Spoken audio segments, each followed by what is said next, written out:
head? They replied to him by saying that we're going to tell you that you'll be cursed if you kill that man. That man is a man of God. And anyone who beheads a sign of God on earth or a servant of God on earth, his kingdom will perish after him. He was so intoxicated by his love for this girl, he ordered all of them to go and behead Prophet Yahya.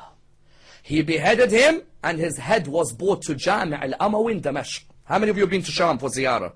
You've been to Jami' al-Amawi? Have you seen the grave of Prophet Yahya there? And next to the grave you see like a bowl.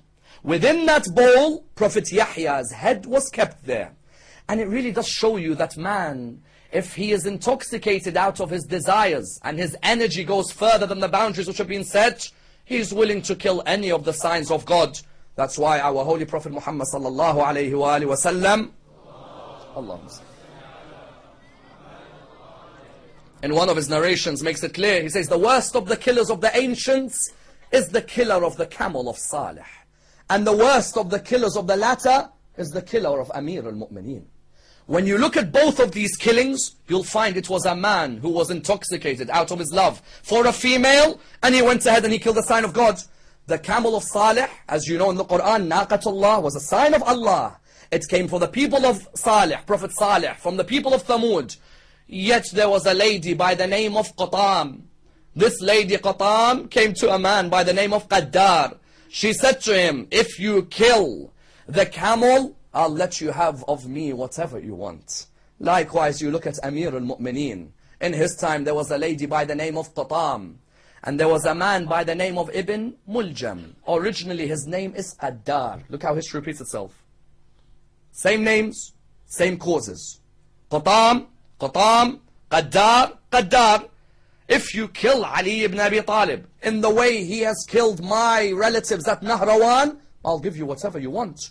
It goes to show you history repeats itself. There are people who are intoxicated with this love and it overtakes them.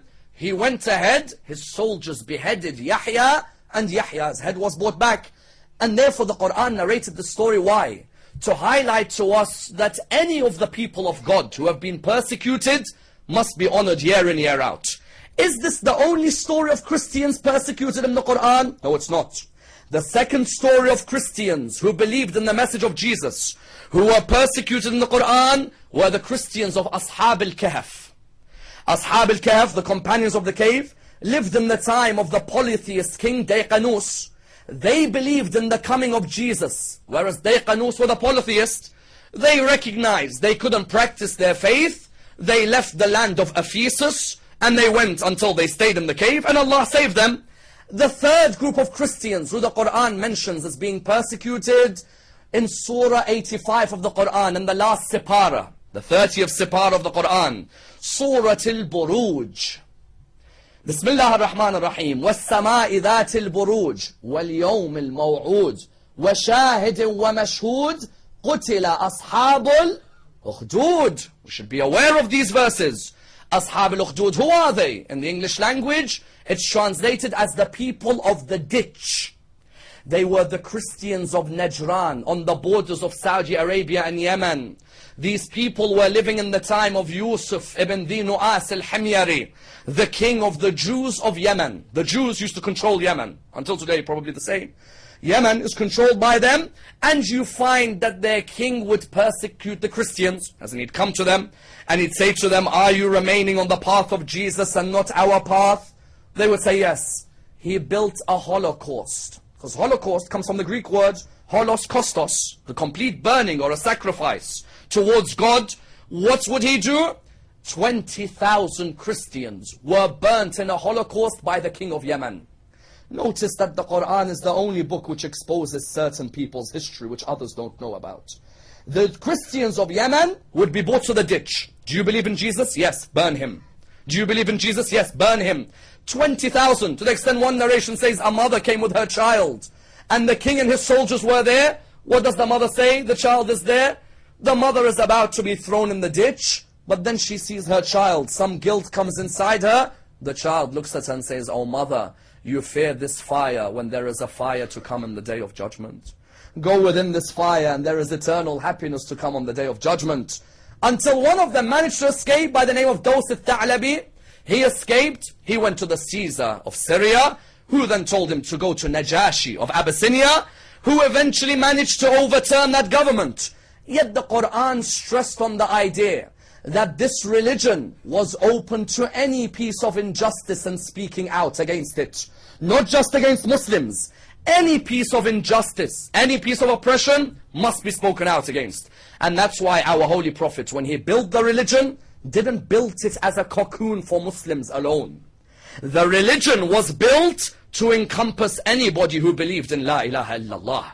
And that's why you find when he built the religion in Medina, the first thing he did when he came to Medina, he built the Constitution of Medina.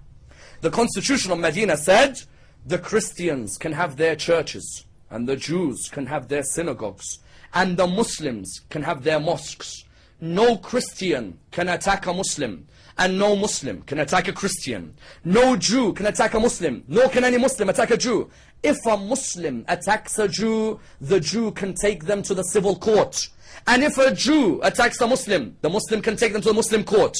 And if there is a problem between two of them, I will be the final judge on this issue. When he built this constitution, the aim wasn't to denounce other religions in the way some of his followers do today. The aim was to open an environment where people who were not following necessarily what he followed were still allowed to follow that which they wanted to follow. That's why when he opened the Islamic State in Mecca, the first Christians who came towards him were the very Christians who were persecuted in Yemen, in Najran.